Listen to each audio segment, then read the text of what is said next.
Assalamualaikum warahmatullahi wabarakatuh. Perkenalkan, saya Arifah Kusumawardani, CPNS Kementerian PUPR Angkatan 2019. Saya akan menjelaskan agenda Latsar pada hari ini bersama pengampu kelompok 3, yaitu Bapak Insinyur Taufik Wijoyono, MSc. Berdasarkan Undang-Undang ASN Nomor 5 Tahun 2014, setiap ASN perlu memahami tugas dan fungsinya, yaitu sebagai pelaksana kebijakan publik, sebagai pelayan publik, dan sebagai pemersatu bangsa. Dalam melakukan tugasnya, ASN dituntut bersikap ramah, tulus, dan profesional, serta bersikap kreatif dan melakukan inovasi. Sebagai ASN, kita dihadapkan pada pengaruh yang datang baik dari eksternal maupun internal.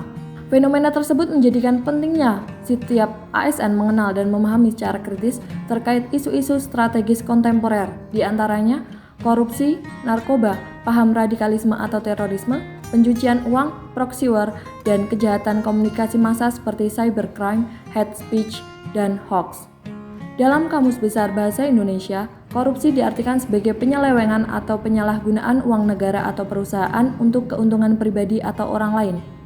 Salah satu cara untuk memutus rantai korupsi adalah menjadi orang yang jujur, menghindari perilaku yang merugikan orang lain, menghindari konflik kepentingan, dan peduli terhadap lingkungan sekitar. Tindak pidana penyalahgunaan dan peredaran gelap narkoba yang terjadi hampir di seluruh wilayah NKRI, serta jumlah barang bukti narkoba yang disita dari berbagai jenis narkoba, dapat mengancam eksistensi dan kelangsungan hidup bermasyarakat, berbangsa, dan bernegara.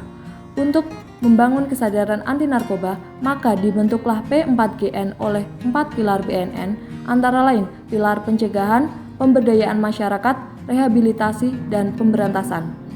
Isu selanjutnya adalah kejahatan komunikasi massa.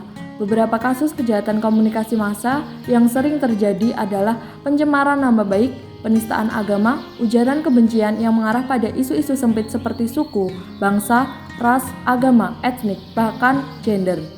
Selain itu, maraknya hoax atau berita bohong yang mengakibatkan kecemasan, kebencian, dan permusuhan yang bersumber dari berita yang belum jelas.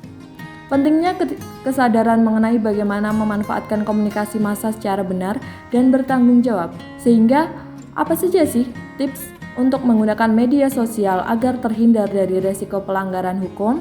Yang pertama, memahami regulasi yang ada. 2. Memahami bahwa berita tersebut adalah berita yang benar sehingga kita bisa menyampaikan kepada khalayak umum.